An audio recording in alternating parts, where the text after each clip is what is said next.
परशुराम ने अपने बाप की आज्ञा मान लिया था और माँ का सिर काट ले, अपनी अम्मा का सिर काट डाल। अपने पिता की बात मान के परशुराम जी ने अपनी माँ का सिर काट डाला। ये आती के बाप ने आज्ञा दी अपनी जवानी में दे दे।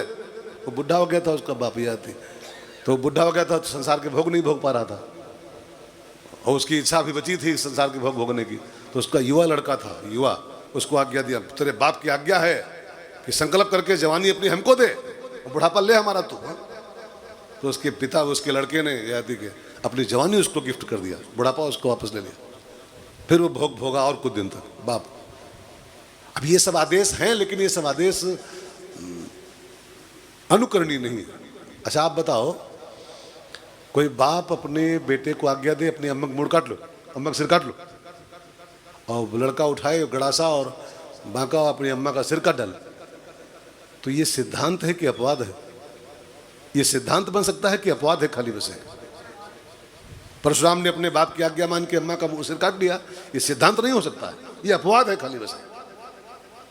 अगर इसको सिद्धांत समाज बनाएगा ऐसी बातों को, तो समाज की कोई माँ जिंदा नहीं बचेगी दुनिया में। दारू पी के आएगा शाम को बाप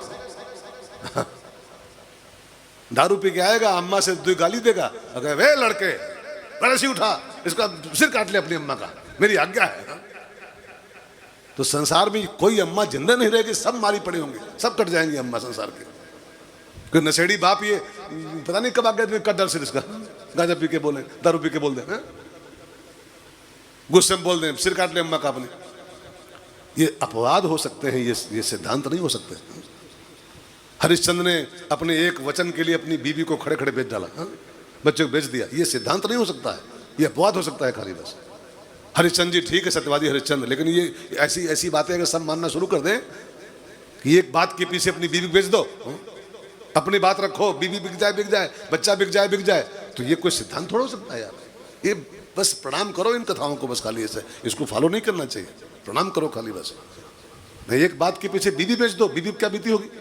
अच्छा आप कल्पना करो, खुद सोचो आप कि आप अपने एक वाक्य के लिए बीवी को नीलाम कर दो खड़े खड़े, बच्चे को नीलाम कर दो, तो बच्चे पर क्या बीता होगा, उसकी पत्नी पर क्या बीता होगा।